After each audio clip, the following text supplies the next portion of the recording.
안녕하십니까. 오늘은 진짜 예수를 찾아서 제10강 그리스의 엘레우시스 신비 종교에 대해서 말씀을 드리려고 합니다. 우리가 지난번에는 그 그리스의 올림포스 종교, 그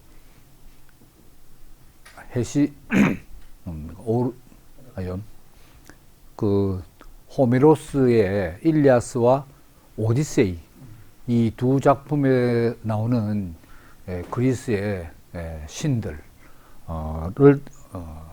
이야기했고, 또 거기에서 나오는 영웅숭배, 대표적으로 헤라클레스를 지난 시간에 이제 보았습니다. 근데 이제 같은 그리스 종교 범위 내에서 이 신비 종교의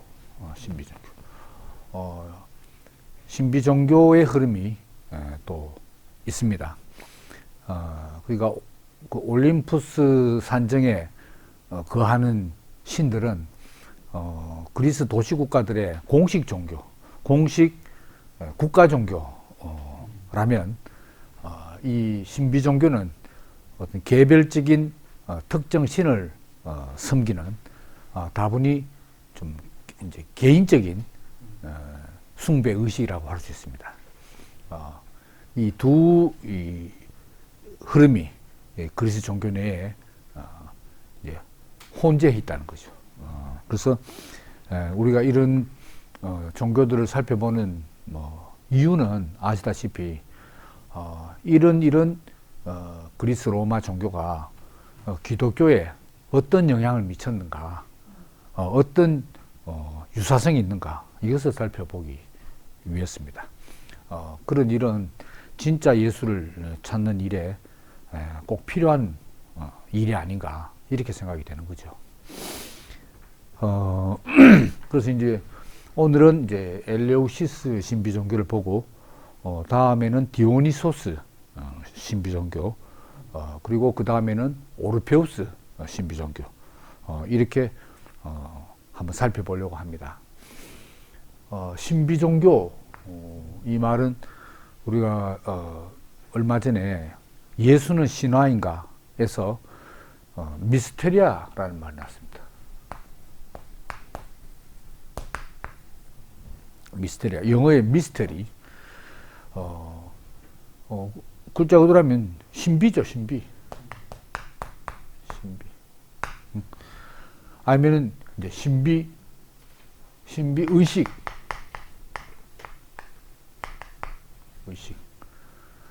이걸 이제 미스테리라고 하는데, 이것은 어원은 짐작하신 대로 히라보에서 나온 거죠. 그래서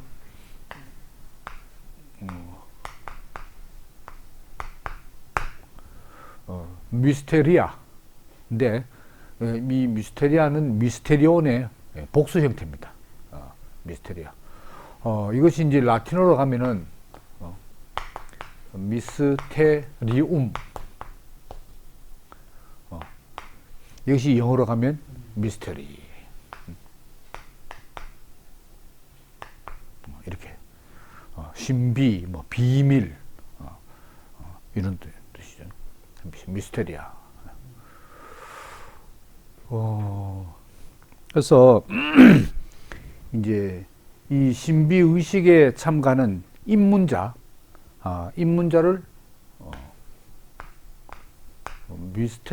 미스테스라고 합니다. 영어로 하면 initiate, 입문자.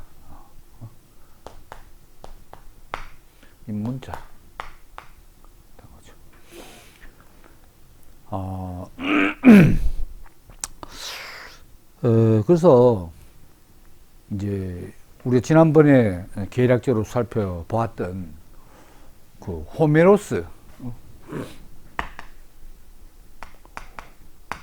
호메로스의 그 일리아드 오디세이에 나오는 그 그리스의 신들은 호메로스의 신들이라고 합시다.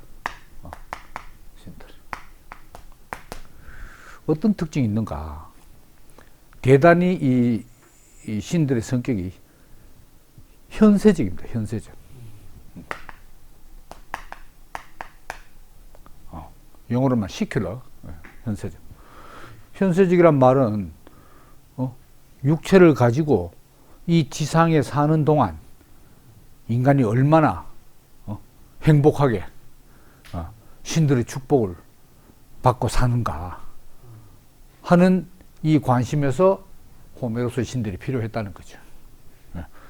예를 들면 이제 상업을 하면 부를 축적해야 되고, 전쟁을 하면 승리를 해야 되고, 그 전쟁에 승리를 하려면 무슨 신이 필요합니까? 니케 여신이 필요한 거죠. 니케, 나이키, 니케 여신이 필요하고, 또 뭐 기술을 개발하고 학문적인 연구를 하려면은 지혜가 필요하잖아요. 물론 삶의 지혜도 필요하고, 그러면 지혜의 여신 아테나가 이제 꼭 있어야 된다 말입니다. 다 현세적인 축복을 위해서 신들이 필요하다. 그렇지만 아무리 현실의 삶을 살면서 거의 자기가 원하는 대로 다 이루었다 하더라도 인간에게는 무엇이 기다리는가? 바로 죽음이 기다린다. 죽음에 대한 두려움, 또 언제 죽을지 모르는 불안, 그리고 내가 죽으면 영원히 끝나나? 완전히 끝나나? 하는 그 좌절. 뭐 어차피 죽는데 지금까지 뭐 잘 살든 못 살든 지금까지 살아온 게 무슨 의미가 있노? 이러면 허무. 이런 게 다 죽음 때문에 발생해요. 이 문제를 이 호메로스의 신들, 제우스를 주신으로 하는 올림포스 산정에 거하는 신들은 이 터치를 못하는 거예요. 예. 그러니까 이제 여기에서 바로 이 미스테리아 신비 종교들이 나오대요.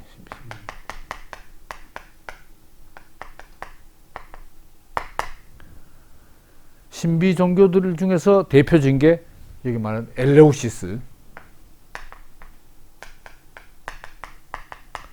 엘레우시스는 사람 이름일까요? 지명일까요? 맞습니다. 엘레우시스. 엘레우시스는 아테네에서 북서쪽으로 18km 떨어진 도시입니다. 네. 그 BC 한 600년경에 나중에 600년경에 아테네에 복속이 됩니다. 병합이 돼가지고 아테네의 통치를 받게 되는. 근데 이 엘레우시스라는 이 도시에 이제 어떤 신을 섬기는가 그 신전이 있거든요.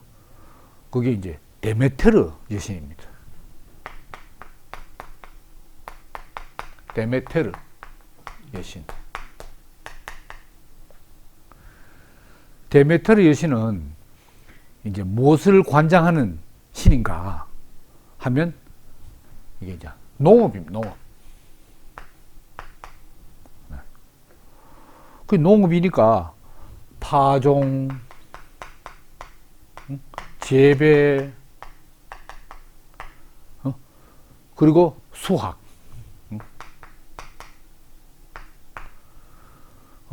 어쨌든 씨 뿌리고 재배하고 거두는 모든 농산물을 잘되게 관장하는, 돌봐주는 신이 데메테르 여신이니까 이 여신의 이 비중이 올림포스 이 신들, 그 많은 신들 중에 굉장히 큰 거죠. 쉽게 말하면 먹고 사는 문제가 데메테르 여신에게 딱 달려있대. 그래서 가장 오래된 신비 종교가 바로 엘레우시스 이 신비 종교다 이거죠. 데메테르 여신을 숭배하는. 근데 이제 데메테르는 이제 이 신들의 계보에 보면 누구의 딸이냐? 이게 이제 크로노스와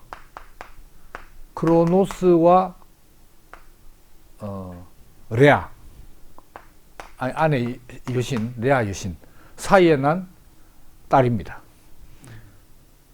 여기 또 누가 낳나요? 여러 신들이 낳지만 신들의 왕이라고 하는 주신 제우스도 역시 크로노스 레아 소생입니다. 하고 또 제우스도 여러 형제 자매들이 있죠. 근데 이 데메테르는 제우스의 누나입니다. 누나. 근데 이 데메테르에게 딸이 하나 있었어요. 딸이 누구냐면 페르세포네.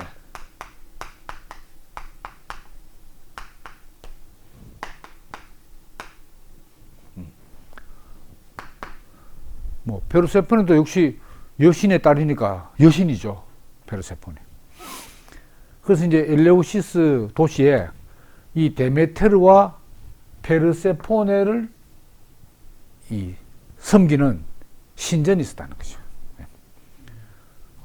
그리고 지역은 엘레우시스에 있었지만 전 그리스 지역의 사람들이 여기 와서 경배를 드리는. 농사 안 짓는 데가 없잖아요.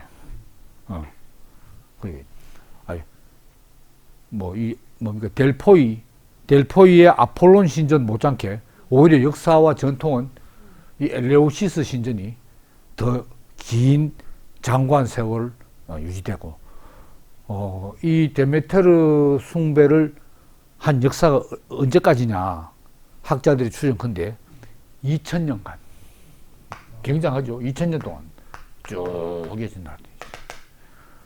그 말은 벌써 2000년 그때 농사를 지었다. 더 거슬러 올라가면 이 시원은 농업의 신을 섬기는 시원은 신석기 시대. 신석기 시대 하면 벌써 4500년 이라고 하잖아요. 기원전 이렇게 신석기 시대. 그리고 이제 또 더 직접적인 이 데메테르 여신 숭배는 미케네 문명 시대. 미케네. 그리스에 미케네라는 도시가 있습니다. 있고 지난번에 들었습니까? 크레타 문명, 크레타 섬에서 미노아 문명이 발생했잖아요. 그 미노아 문명이 무너지고 미케네 문명을 게. 요게 언제냐면 BC 18세기에서 12세기까지 미케네 문명. 이때 그리고 지난번 말씀드린 그 트로이 전쟁 그 시대적 배경도 일리아스 오디세이 작품은 기원전 8세기에 나왔지만 그 작품에 나오는 시대적인 배경은 바로 미케네 문명 시대. 아가멤논 그 그리스 연합군 대장이 총대장이 바로 미케네 그 왕이었잖아요. 그러니까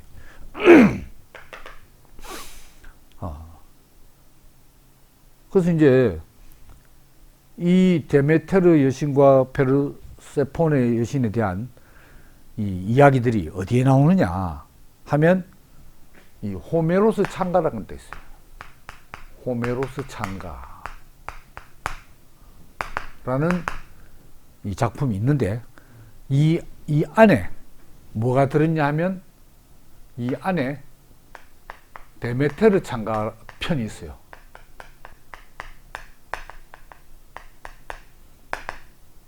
찬송시죠. 말하자면 창가. 근데 이 호메로 창가는 언제 이제 저술되었냐 추정하건대 BC 7세기입니다.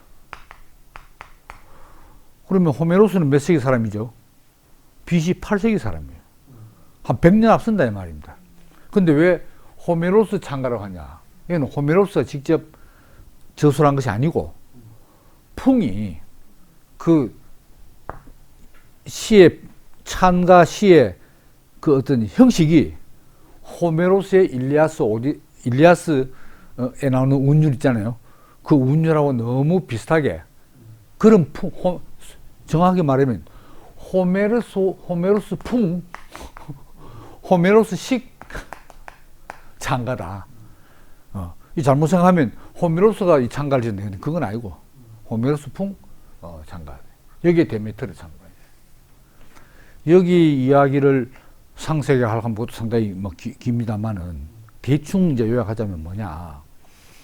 어느 날, 아주 날씨가 좋은 때 데메테르 여신의 딸 페르세포네, 아름다운 페르세포네가 이 정원을 거니면서 향기나는 꽃을 감상도 하고 또 꽃을 따가지고 이제 가져가려고 따고 있는데 그때 누가 나타났냐? 이 하 선생님이 나타났습니다. 하 누굴까요? 하데스. 지하세계 신. 죽은 사람들을 관장하는 신. 하데스는 지옥도 되고 지옥을 다스리는 신 이름도 하데스고. 이걸 플루톤이라고 그럽니까? 로마에 가서는 플루톤이라고 이름 바뀌는. 그리스는 하데스. 이 하데스가 뭐 보나마나 얼굴이 뭐 흉측하게 생겼죠. 뭐 보나마나 무섭게 생겼죠. 그에 반해서 페르세포네는 이름도 예쁘지만 너무 아리따운 아가씨였다. 아가씨 여신이었는 거예요. 그래서 흑심을 품고 뭐 하데스가 또 흑심 품는 게 뭐 이상하지도 않잖아요. 그래서 납치를 해서 지하 세계, 자기 지하 궁전으로 들어가 버린 거예요. 거기 갑자기 어머니가 뭐 딸이 없는 거야. 그래서 뭐 소위 말하면 식음을 전폐하고 9일 동안 온 천하를 다 천상이든 지상이든 다 뒤져도 못 찾아내는 거예요. 9일 동안. 야. 그래서 9일 동안 이제 헤매다가 10일째 되는 날, 10일째, 이 태양신 헬리오스, 태양신, 그리고 또 달의 신 헤카베,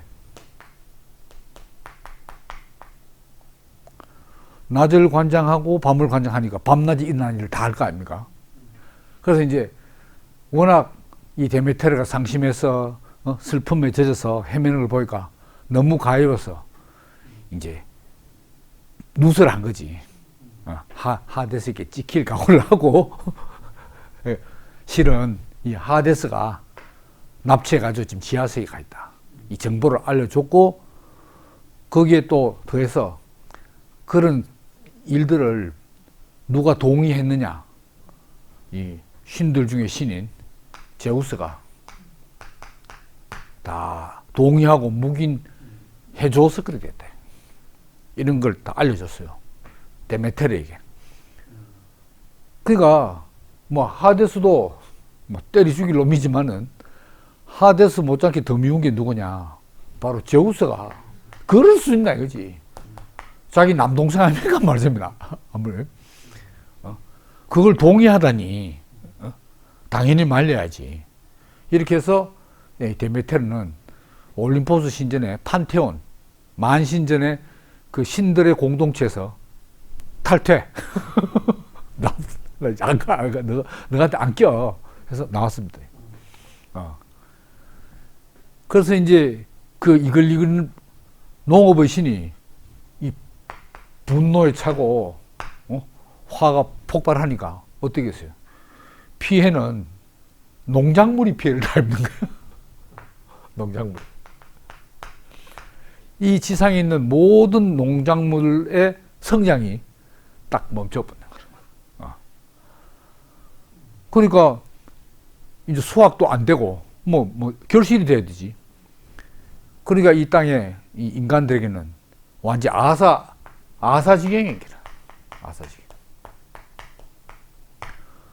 그 사람 먹을 것도 없으니까 신들에게 바칠 희생제를 못 드리는 거예요.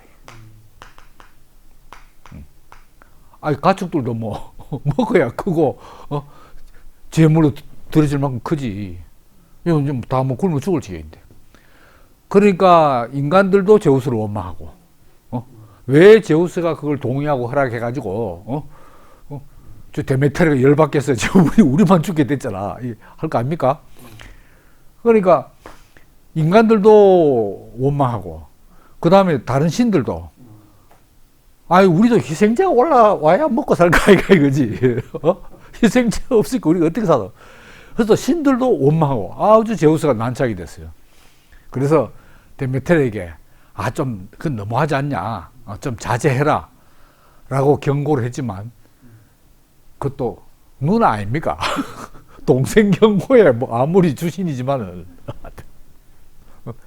그래서 할 수 없이 제우스가 누구를 보내느냐. 헤르메스. 이 전령의 신이라고 했잖아요. 메신저. 헤르메스. 이 여성들 명품. 가방도 헤르메스 가게 있던데. 헤르메스. 헤르메스를 어디로 보냈냐. 하데스에게 보내요. 하데스. 전령으로. 가서 제우스의 명령을 전달한 거죠. 이제. 그러니까 제우스가 보냈으니까 아무리 지옥의 신이지만은 제우스를 감당할 수는 없잖아요. 그래서 이제 페르세포네를 데리고 살고 싶은데 보내기 싫은데 보내라고 전령이 왔지. 그게 좀 난처해야 되잖아요. 근데 이제 운명의 법칙이 있는데 지하세계의 운명의 법칙이 운명의 법칙이 뭐냐.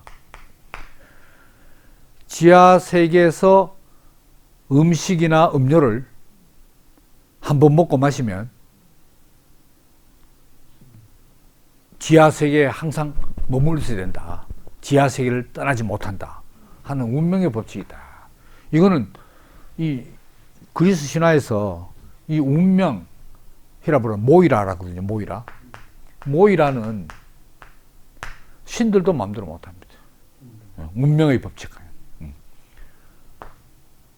그러니까 이제 하데스가 꾀를 써서 페르세포네를 헤르메스를 통해서 지상으로 내보내기 전에 뭐를 주냐. 석류 하나를 주는 거야. 석류가 딱 가까이 군침이 팍 돌잖아요. 그래서 너무 맛있게 보여가지고 페르세포네가 나가기 전에 석류를 매달치고 먹었는 거예요. 그거 먹은 바람에 운명의 법칙에서 벗어나지 못하게 돼가지고 영영 지하세계를 떠날 수는 없는 거야. 그래서 어떻게 됐냐.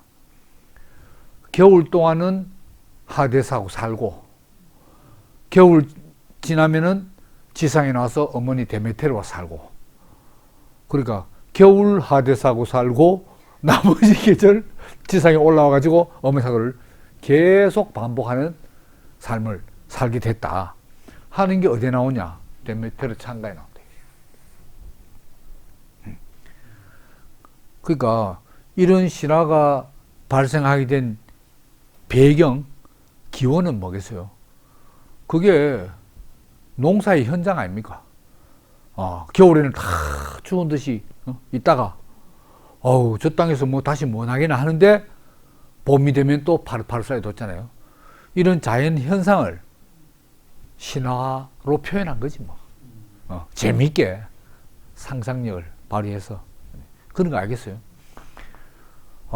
여기서 이제 그거 당연한데 자연 현상인데 왜 범그리스적인 신전이 되고 2000년 동안 그렇게 데메테르와 페르세포네를 숭배하는 제사를 올리느냐.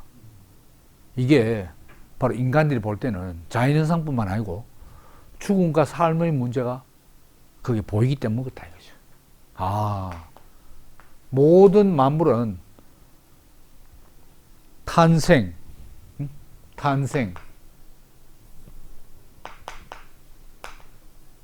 성장, 결실, 죽음. 요게 농작물의 1년 주기 아닙니까? 주기. 근데 죽은데 끝났냐? 다시 또 봄이 되니까 또 와. 다시. 그러니까 다시 말해 이 전체 뭡니까? 삶 아닙니까? 삶과 죽음. 또 죽음이 삶. 삶이 죽음. 계속 순환을 한다 이거지. 그러니까 이 엘레우시스 미종교, 데메테르 여신과 페르세포네 여신을 섬기는 그 신전에서 뭘 하느냐. 바로 신비의식을 행한다. 신비의식. 우리 전번에 예수는 신화인가에서 신비의식, 미스테리 나왔잖아요. 미스터리. 야, 그러면 이제 신비의식을 이제 거기 참여하면 어떻게 되냐? 그러면은 내가 살다가 죽는데, 아까 죽음에 공포했잖아요. 신비 종교들이 내세 문제를 단독했잖아요. 죽는 게 끝나는 게 아니고 결국 다시 살아나는구나. 이게 뭐겠어요? 죽었다 다시 사니까 부활이지. 부활. 그러니까 죽음에 대한 아까 두려움, 불안, 좌절, 허무 이런 게 이 신비의식에 참가함으로 말미암아서 딱 벗어나겠네. 구원이 뭡니까? 구원이 다른 말하면 구원이 해방이야. 해방. 죽음의 두려움과 불안과 허무에서 해방되어버려. 해방. 야, 내가 내세 가면 또 뭐 하데스로 가는 거 아니냐, 뭐 이런 두려움, 이게 다 없어요. 이게 엘레우시스, 데메테르 여신을 섬기는 신비종교뿐만 아니고 디오니소스, 다음 시간에 하겠습니다. 디오니소스, 미스테리아, 그리고 오르페우스, 이 대표적으로 오르페우스, 미스테리아 다 공통적입니다. 물론 여기 특별히 이제 자연의 농업과 관련된 순환 과정을 통해서 이제 이야기하는 거고. 그래서 공통점을 네 가지로 신비 종교의 공통점. 미스테리아는 뭐 종교까지는 아니겠죠. 신비 의식, 그 어떤 제의라 하네요. 제사 의식, 미스테리아. 보면 모든 입문자가 미스테리아 공통점. 입문자가 신의 현존을 경험한다는 거죠. 신의 현존을 경험.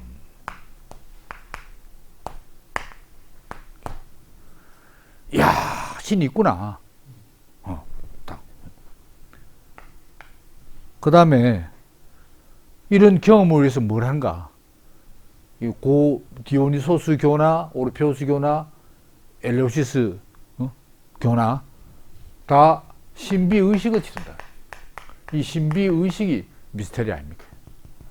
고 종교, 고 신전 특유의 신비 의식을 치르는 거죠.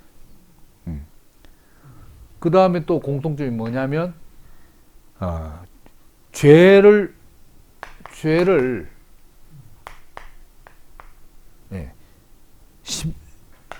신비로운 정화, 죄를 신비하게 깨끗하게 만드는 신비로운 정화가 있고, 마지막으로 네 번째가 뭐냐? 행복한 미래의 삶을 약속한다는 거예요. 미래라는 건 내세입니다. 행복한 내세의 삶을 약속. 삶을 약속. 뭐 옛날이나 지금이나 종교의 발생 원인을 뭐라고 합니까? 미래에 대한 두려움. 미래, 가장 먼 미래가 뭡니까? 내세에 대한 두려움이지. 행복한 내세의 삶을 약속한다. 이래서 이제 이런 신비 종교도 있다는 거죠. 물론 이런 신비 종교가 뭐 현세에 대해서 전혀 말하지 않냐, 그렇지는 않아요. 현세의 축복도 한다. 그렇지만 중점은 내세 삶에 대해서 약속을 하는 거예요. 이게 더 중. 현세 삶은 올림포스 종교, 그리스 국가 종교, 도시 국가적 단위로 하는 공식 종교, 공식 지정 종교. 이게 이제 호메로스 나오신 신들이. 그런 거죠. 근데 이제 이게 그럼 그랬지 이걸 왜 꼭 알아야 되냐 한데 이게 이제 기독교와 어떤 관계가 있냐 이죠. 이런 신비 종교가 기독교와 어떤 관계가 있냐 이걸 이제 봐야 되겠죠. 그러면 이제 그 팔레스타인에서 1세기에 발흥한 소위 말하는 기독교 신흥 종교 아닙니까? 그때 말하면 기독교라는 신흥 종교가 이제 이 지중해 연안에 있는 헬레니즘 문화권의 국가들, 특히 그리스 로마에 소위 말하는 복음이 전파되잖아요. 그 복음의 핵심 내용이 뭐였냐? 예수가 십자가에서 죽었다. 근데 3일 만에 부활했다. 이걸잖아요.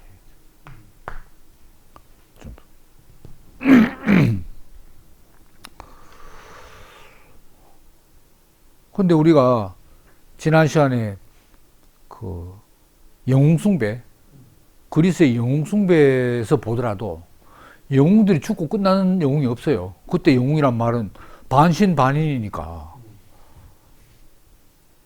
올림푸스 신들이나 올림푸스 신들로 말미암은 영웅들도 그런데 신비 종교도 죽고 끝나는 게 아니야. 꼭 죽음 다음에 부활이 있는 거예요. 그러니까 바울은 고린도서에서 내가 예수가 십자가에 못 박힌 것 외에 아무것도 전하지 않기로 작정하였노라. 그 말 할 때 왜 그런 말을 했을까? 복음의 핵심은 바울이 볼 때는 십자가의 죽음인데 사실 복음이 전파되는 현장에 가면 죽음보다 죽었음에도 불구하고 부활했다. 이게 복음이거든요. 근데 이 부활은 이 1세기 아닙니까? 이 기독교가 신흥 기독교, 신흥 종교인 기독교 1세기. 근데 벌써 엘레우시스 신비 종교에서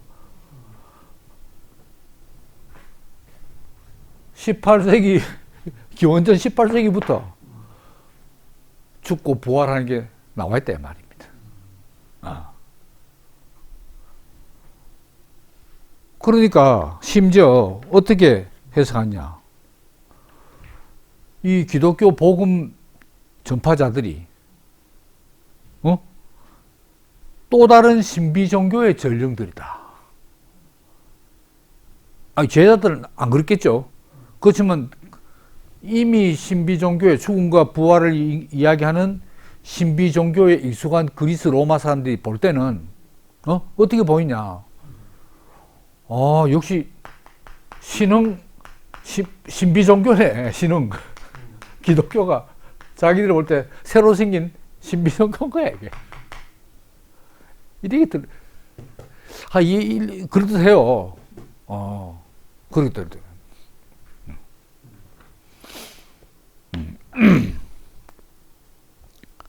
야, 그러니까 이제 정말 예수 전파자들이 그 십자가의 죽음을 전했는데 이 사람들이 그렇게 받아들였는가? 아니면 지난 시간에도 우리가 이야기했지만 신약 성서 저자들이 기자들이 야, 어떻게 하면 좀 효과적으로 복음이 전파될 수 있을까 할 때 오히려 이미 그리스 로마 신비 종교의 틀 속에 이 틀이 있는데 그 틀 속에 집어넣은 거 아닌가? 예수를.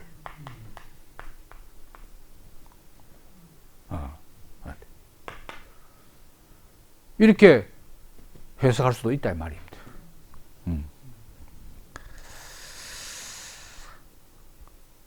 그래서 기독교는 기존의 신비 종교보다 더 낫고 더 매력적인 신비 종교다. 더 업그레이드 미스테리야. 그게 우리 전번에 예수는 신앙인가 할 때 그 맨 그런 이야기였잖아요. 안 그래요? 이런 연구들이 쏟아져 나오세요. 20세기 이후로. 옛날에 그 별로 없었어요. 제가 뭐 이게 꼭 맞다는 이야기는 아닙니다. 이런 연구가들의 주장들을 소개하는데 전혀 터무니없다 하기도 좀 막문하게 배치하기도 그래요, 사실은. 참고할 만하다 이거죠, 이제. 왜? 우리는 진짜 예수를 찾아야 되니까. 진짜.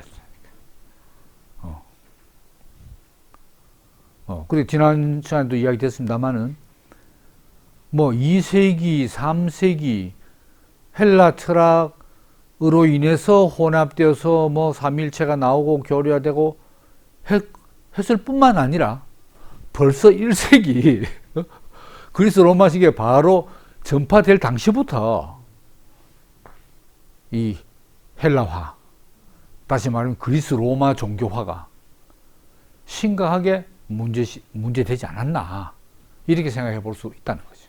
바로 성경 내용 자체가. 야, 그렇게 많이 본다면은, 그럴 가능성을 열어둔다면은, 더더구나, 이 성경 문자주의, 이 설 자리가 없어지는 거지. 없어져. 뭐, 축자 영감설. 야, 설 자리 없어요.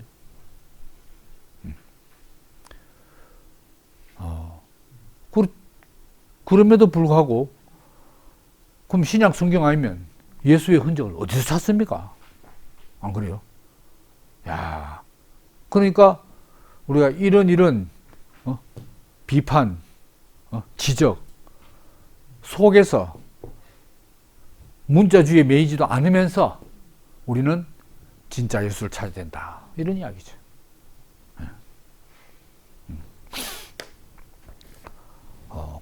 오늘날 뭐 과학은 과학대로, 고고학은 고고학대로, 또 문헌학은 문헌학대로, 이런 또 비교 종교학, 비교 신화학, 이런 연구들은 기존의 문자주의 기독교에 우구는 하나도 없습니다. 전부 문자주의, 정통 보수 문자주의 기독교를 무너뜨리고 혈안이 돼야 돼요.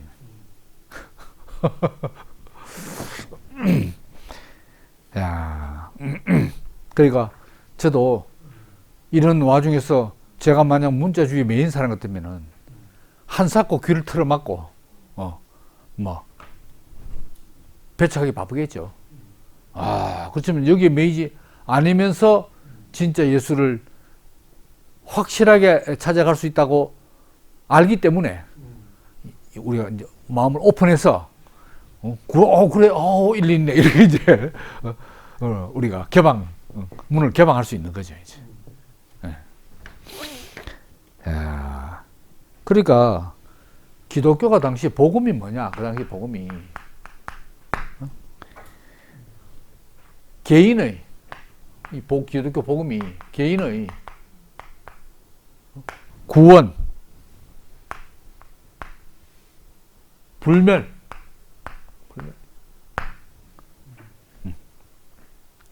구원과 불멸, 여기 달린다. 야, 그러니까 이 개인의 구원과 불멸이 이때까지 그리스 로마 종교에서 없다가 신흥 기독교가 탁 이야기해서 전파되냐? 그게 아니라는 거죠. 물론 내용은 좀 다르지만 구원 개념과 불멸 개념은 벌써 그리스 종교에 다 있었다 하는 이야기입니다. 그래서 이제 이렇게 말해요. 기독교는 유대교와, 자, 처음에 유대교 아닙니까? 유대교에서 신비종교, 그리스 신비종교, 유대교는 신비종교 흔적이, 구약 성경에는 그리스 이런 식의 뭐 부활 뭐 이런 내세, 원래 구약 성경에는 내세 개념이 별로 없잖아요. 그러니까 요게 이제 정의야. 요거 이제 물론 호메로스 신들하고 다르지만은 이것도 다분히 좀 현세적이에요. 아브라함의 복을 줄까 할 때 그 복이 뭡니까? 땅하고 자손하고 장수인 거야. 구약 성경에 복하는 거는 다 육신적 물질적인 복이라. 그죠? 그 현세적이지. 뭐 열조로 돌아갔다. 막 벨라굴에 묻혔다지. 뭐 언제 저 세상 가서 뭐 그런 거 없어요. 그 신비종교는 그게 아니야. 내세를 이야기, 내세를. 반. 그러니까 기독교는 정반 합으로 올라가서, 정반 합으로 올라가서 기독교.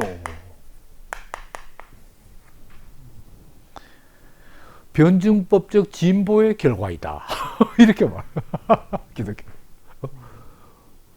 그럼 기독교는 유대교에서 약속하는 현세적인 축복과 그리스 신비교에서 말하는 내세적 축복까지 다 포함해서 더욱더 발전된, 진보된 합이다. 이야, 참 이런 견해들이 있습니다.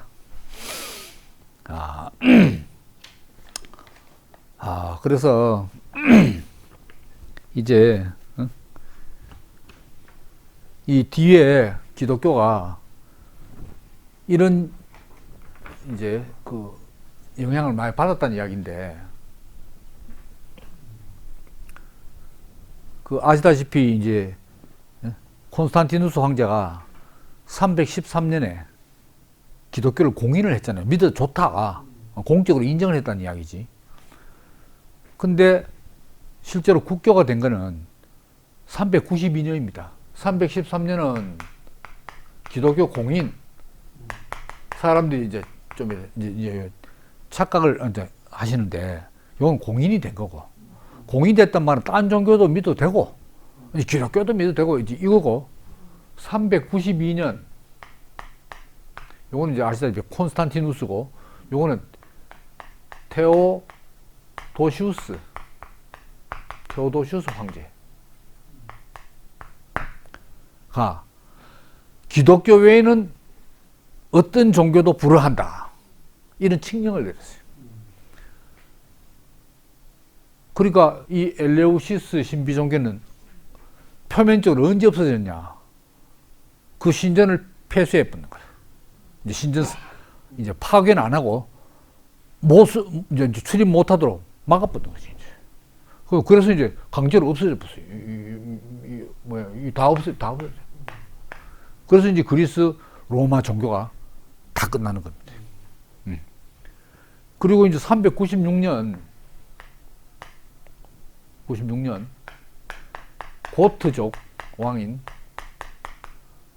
알라리크 1세. 고트족은 막 그 상부 개념이 게르만족이겠죠. 고트족 알라리크 1세가 이때 왜 우리 아리우스파 있잖아요. 아타나시우스에게 이단으로 내몰린 삼위일체에서 아리우스파들이 북쪽으로 전도해가지고 이 고트족들이 야만족들인데 그때 벌써 왕부터서 기독교인이 다 됐어요. 그래서 이제 기독교인이야, 이게 고트족이.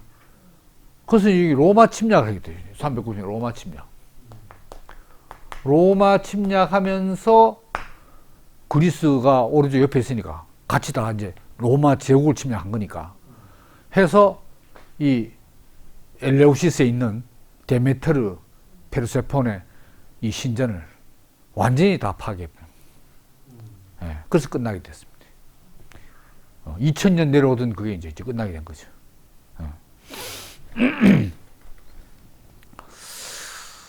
자, 그랬는데 그러면은 그게 완전히 그냥 끝난 건가?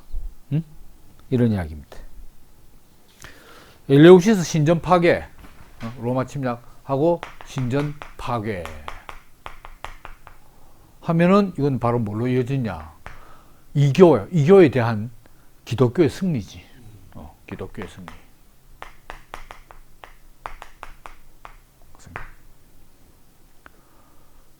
그 표면적으로 승리했는데, 그러면 이 신비 종교가 완전히 없어졌냐? 그게 아니고, 신전의 그림자는, 신전의 잔해는 기독교 속에 다 스며들었다. 이렇게 이야기해요.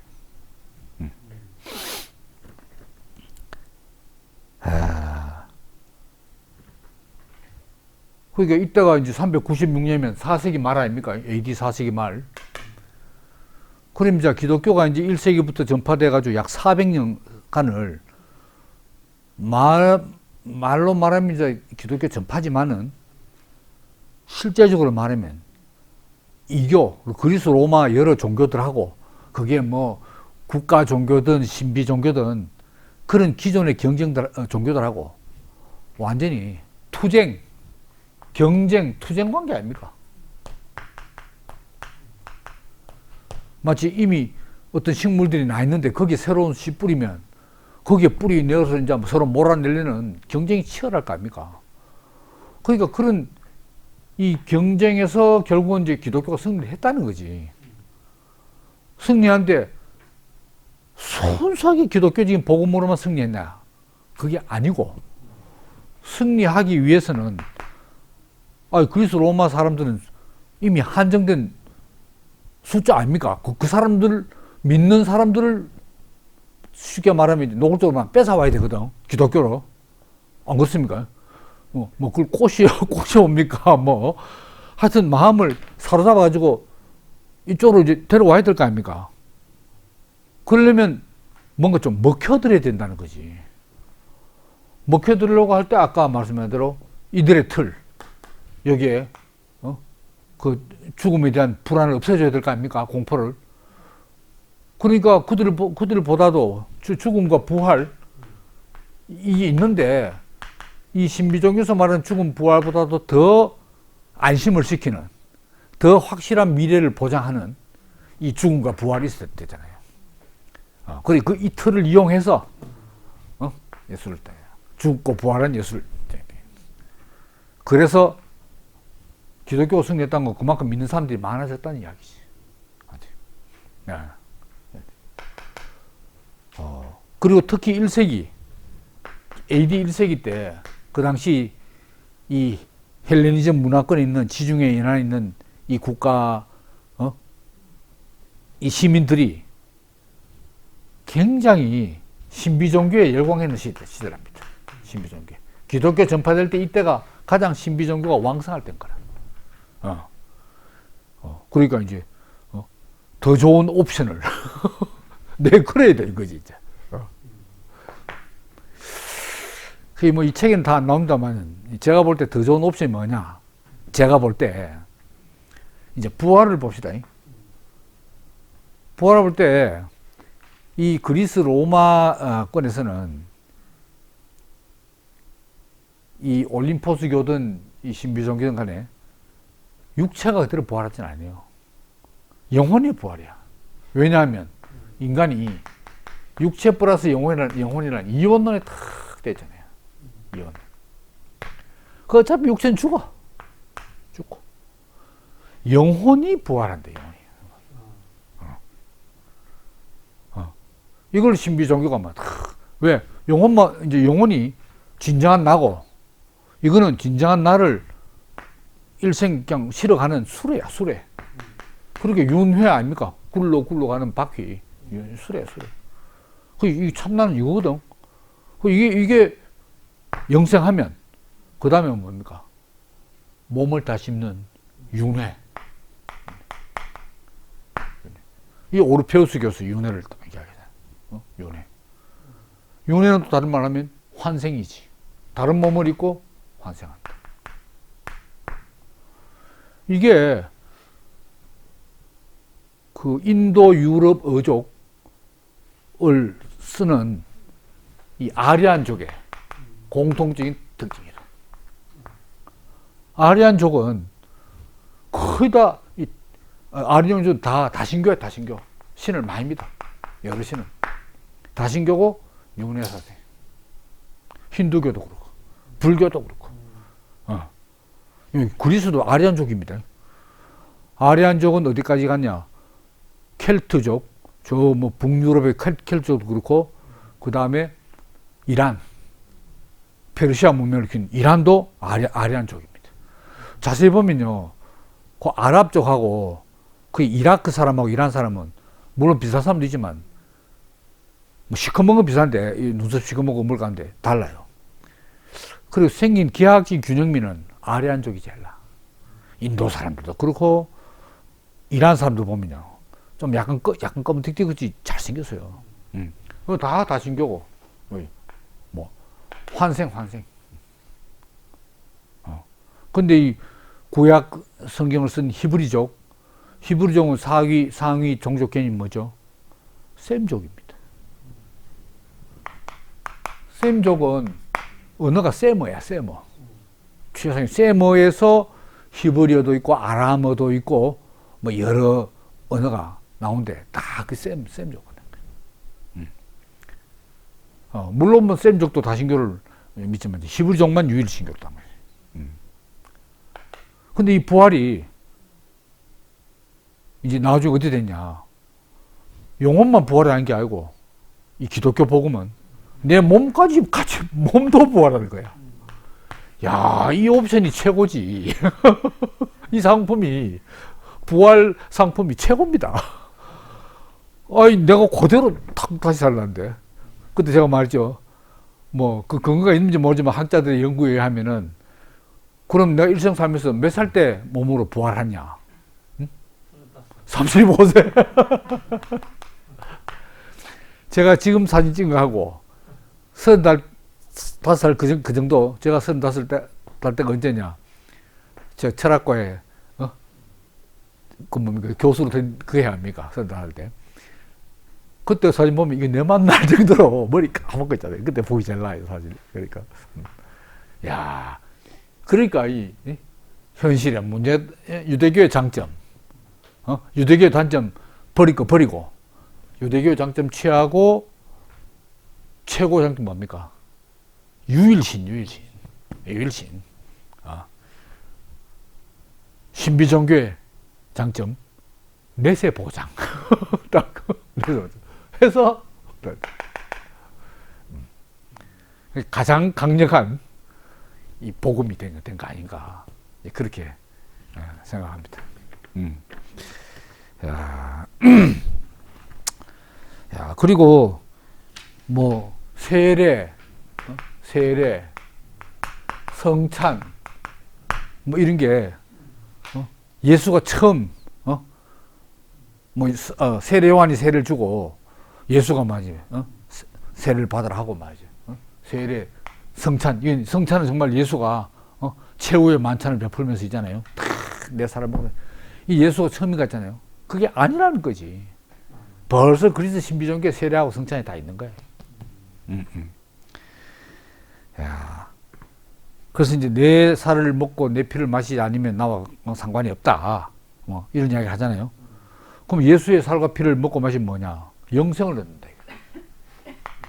근데 그리스도 신비종교에서 엘레우시스든 디오니소스든 올페스든 다 신이 주는 그 음료가 뭐냐? 암브로시우스가.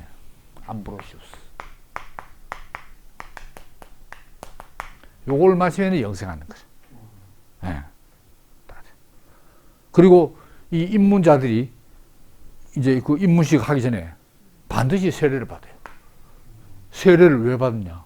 죄를 씻어내야 되니까. 신하고 지금 입문 절차가 뭐냐? 신비의식이 뭐냐면, 다시 말하면은, 연합의 체험입니다. 신과 연합의 체험입니다. 야, 그 입문식, 그 의식을 치르면서 데메테르 여신과 나는 하나다. 이거거든요. 그러면 내가 부정하면 안 되지. 깨끗하게, 죄를 강에 가서, 몸을 깨끗하게 정화하고, 아까 공통 신비 정화 있잖아요. 정화하고, 그 다음에 성찬 먹고. 이런 게 오히려 기독교 고유의 의식이 아니라 저기서 차용해 왔다. 취할 건 취하고. 야, 그래서 이제 의식의 단계가 세 단계가 있어요. 요것만 이제 마지막으로 해야 돼. 마이너 미스테리아. 요걸 이제 소 신비의식. 짝을 썼죠. 마이너 미스테리아.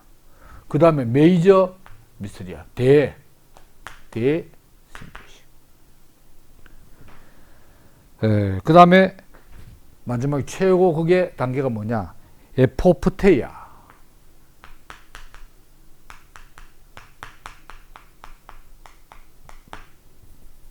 요런 세 단계 그 의식이 있는데, 요 신비 의식은 매년 2, 3월에 경영하는 2, 3월 중에 하는데, 여기서는 이제 여기는 뭐 입문자까지는 아닙니다. 이제 그냥 참가자들. 이 데메테르와 페르세포네에게 뭐를 바치냐? 참가자들이 새끼 돼지를 한 마리씩 가집니다. 그걸 희생 제물로 드리고, 그 다음에 이제 일리소스 강에서 세례받고, 이렇게 이제 요건 좀 이제 작은 절차죠. 그러면은 단계가 한 단계 이제 up그레이드라서 여기에 참가할 수 있는 자격을 얻는 거예요. 그래서 이제 큰 이제 대미스테리아에 참석하면 어떻게 되냐? 요거는 이제 9월 5년마다 한 번씩 열립니다. 5년마다 열리고 10월 중으로 열립니다. 이 행사 참가자는 이제 며칠간 참가해야 되냐? 총 10일간. 왜 10일이냐? 지금 데메테르 참가해서 보면 딸 찾는다고 9일을 헤매잖아요. 그리고 마지막 10일째 헬리오스 신으로부터 정보를 얻잖아요. 그래서 찾는 거라. 그리고 10일간. 그래서 첫째 날부터 의식이 다 설명해 놨는데, 그건 뭐 다 이제 생략하고. 여기서부터 여기 이제 입문자가 되는 거지. 그리고 마지막 최고 단계의 경험, 에포프테이아. 이건 도대체 어떤 경험인지 알려지지 않았다고 합니다. 이 마지막 최고 경험. 최종 경험이죠. 최고 경험인데, 최종 경험. 이 연합의 시험이죠. 뭐. 신인합일. 보나마니 신인합일. 근데 이제 아테네가 이제 600년에 그 엘레우시스를 병합하면서 이제 이 엘레우시스 신비 종교로 끝나는 게 아니고 아테네 종교가 됐다 이 말입니다. 그 아테네 세력이 그때 막강했잖아요. 그러니까 아테네가 병합하면서 이제 이 관리하다 보니까 입문자 수가 엄청나게 많이 늘어나게 됐다. 이런 이제 이야기입니다. 자, 이제 그러다가 처음에 이제 이 미스테리아가 처음에는 이제 그리스인에게만 개방되다가 그리스인만 참가할 수 있다 하다가 그 다음에 이제 헬레니즘 시대가 언제부터 언제까지죠? 제가 정확한보다 알렉산더가 죽은 해부터 이게 BC 323년입니까? 제가 근데 하여튼부터 해가지고 알렉산더가 죽은 때 그때부터 해가지고 그 클레오파트라가 죽을 때 요게 BC 뭐 30 몇 년입니까?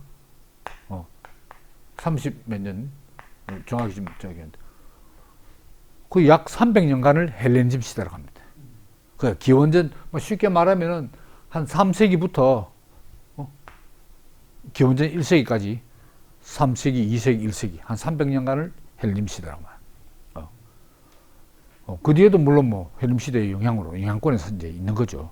이때는 이제 그리스인 외에 비그리스인도 다 원하는 사람은 다 참가할 수 있도록 이렇게 되고 그 다음에 이제 로마 시대로 넘어가잖아요. 그리스의 헬림 시대에서 로마 시대로 넘어가면 어떻게 되느냐. 로마 시대에서 아주 이 당시에도 그렇지만 헬림 시대도 고위 명사들이 참가해요.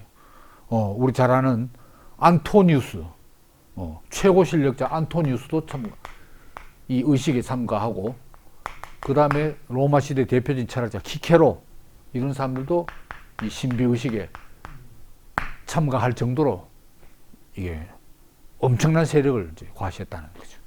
이게. 야, 그래서 이제 이런 연구를 하는 학자들은 초기 기독교의 기원과 성장을 연구하려면은 필히 그리스 로마 종교를 같이 연구해야 되고, 특히 그리스 로마 신비 종교를 연구하지 않으면 안 된다. 이런 이제 주장을 하고 있는데, 제가 볼 때는 일리가 있는 걸로 그렇게 알아집니다. 왜? 여기에 기독교 복음의 핵심 개념, 부활, 영생, 구원, 뭐 이런, 또 하나님과 연합, 이런 개념이 여기 다 나와 있다. 그게 연합을 이제 말하면 신비 체험으로 한다는 이제 그게 문제겠죠. 신비 체험. 오늘은 시간 관계상 여기까지만 하겠습니다. 감사합니다.